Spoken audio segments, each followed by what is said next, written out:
Assalamualaikum warahmatullahi wabarakatuh. Sebelum pembelajaran PPKN kita mulai, marilah kita awali dulu dengan pembacaan doa. Semoga diberi kelancaran dan ilmu yang bermanfaat. Amin. Al-Fatihah.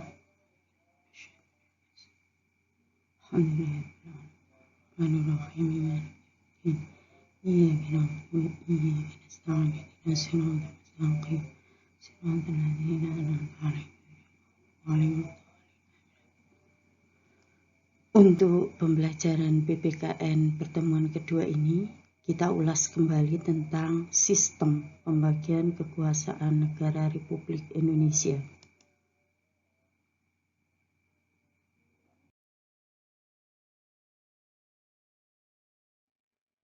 Dan topik pembahasan kita akan membahas dua bahasan. Yang pertama adalah macam-macam kekuasaan negara, dan yang kedua adalah konsep pembagian kekuasaan di Indonesia.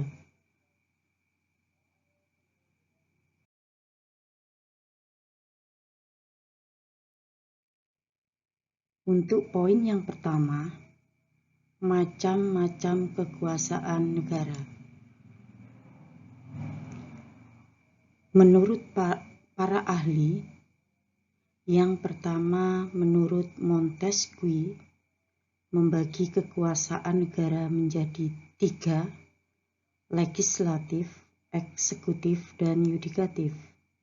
Selanjutnya, menurut Van Vollen, membagi kekuasaan negara menjadi 4 fungsi atau dikenal dengan catur praja. Yang pertama adalah Besturich, hukum keperajaan. Yang kedua, Politirich, hukum kepolisian. Yang ketiga, Justirich, hukum peradilan. Dan yang keempat, Legelarich, hukum perundang-undangan. Ahli yang ketiga, menurut John Locke, membagi kekuasaan dalam 3 kekuasaan, legislatif, eksekutif, dan federatif. Selanjutnya, perbedaan apa antara kekuasaan menurut Montesquieu dan menurut John Locke?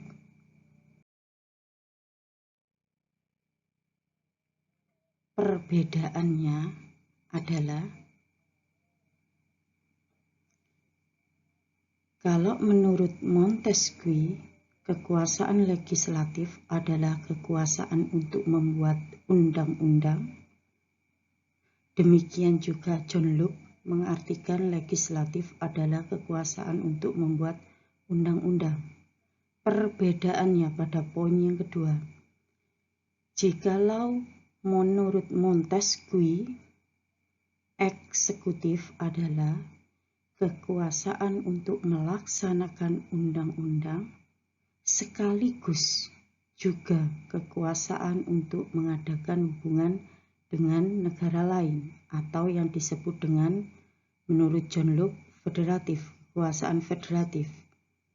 Berarti menurut Montesquieu, kekuasaan eksekutif plus kekuasaan federatif menurut Montesquieu.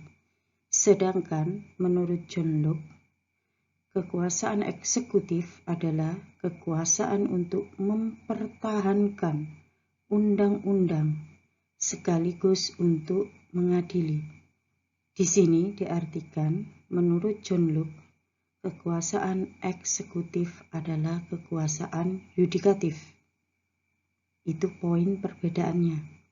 Selanjutnya, menurut Montesquieu, yudikatif adalah kekuasaan untuk mempertahankan pelaksanaan undang-undang atau mengadili. Sedangkan poin yang ketiga menurut John Locke adalah kekuasaan federatif adalah kekuasaan untuk mengadakan hubungan dengan negara lain. Itu perbedaan antara kekuasaan menurut Montesquieu dan John Locke.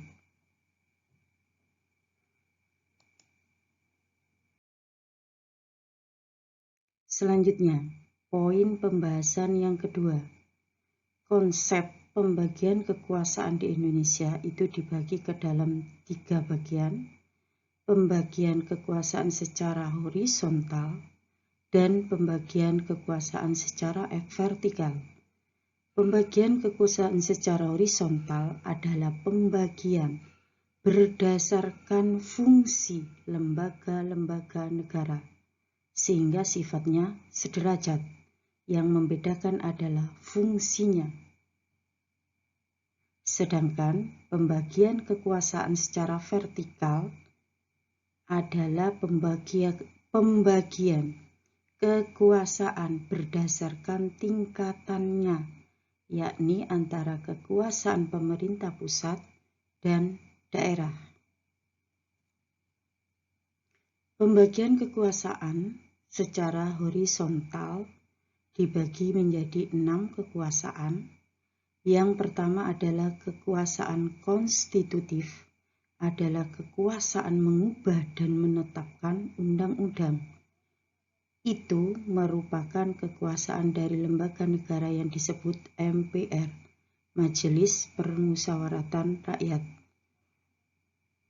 Nomor 2, kekuasaan eksekutif adalah kekuasaan untuk menjalankan undang-undang dan pemerintahan negara.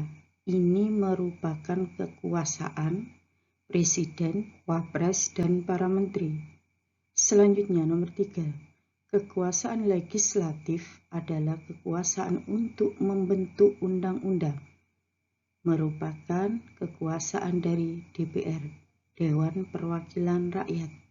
Selanjutnya, nomor 4, kekuasaan yudikatif adalah kekuasaan untuk melakukan penegakan atau peradilan negara. Kekuasaan ini dipegang oleh MA, Mahkamah Agung, MK, Mahkamah Konstitusi, dan KY, Komisi Yudisial. Dan selanjutnya nomor 5, kekuasaan eksaminatif atau inspektif adalah kekuasaan untuk melakukan penyelenggaraan atas pengelolaan keuangan negara. Di sini dipegang oleh BPK, Badan Pemeriksa Keuangan. Selanjutnya, nomor 6, kekuasaan moneter adalah kekuasaan untuk menetapkan dan melaksanakan kebijakan moneter atau keuangan untuk menjaga kestabilan nilai rupiah. Di sini dipegang oleh BI, Bank Indonesia. Dan secara vertikal ada pemerintahan pusat dan pemerintahan daerah. Tentunya pemerintahan pusat dipegang oleh Presiden, Wapres, dan para menteri. Dan pemerintahan daerah ada pemerintahan provinsi, kabupaten, kota, kecamatan, dan desa. Sekian materi kita pada pertemuan pagi hari ini. Tetap semangat, jaga kesehatan, dan tetap belajar. Saya akhiri, wassalamualaikum warahmatullahi wabarakatuh.